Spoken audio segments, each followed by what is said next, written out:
দিচ্ছে। হ্যাঁ, আর এই জগন্নাথ কি আরো আরো কৃপা করছেন। কিরকম? জগন্নাথ হচ্ছে ইটিং ভগবান, খাওয়ার ভগবান। তিনি খেয়ান এবং সকলকে খাওয়ান। কেমন খাবেন? বলে 56 ব্যঞ্জন 56 বার। সাধু আসতে জগন্নাথ 56 বার 56 ব্যঞ্জন খাবে, 56 বার। হাতের এই খাবে, হাতের জল না শুকাতে আবার খাবে। এই বিশেষভাবে ইন্দ্রদুম্ন মহারাজ যখন বর, জগন্নাথ বলছে বর প্রার্থনা করো, তো প্রথমবার বলছে ইন্দ্রদুম্ন বলছেন, প্রভু আপনি যদি আমাকে বর দেন তাহলে আমি যেন নিঃসন্তান হই, আমি যেন সন্তানহীন হই।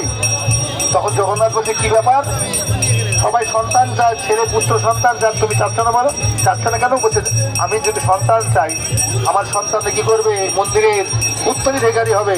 বলে এটা আমার বাবার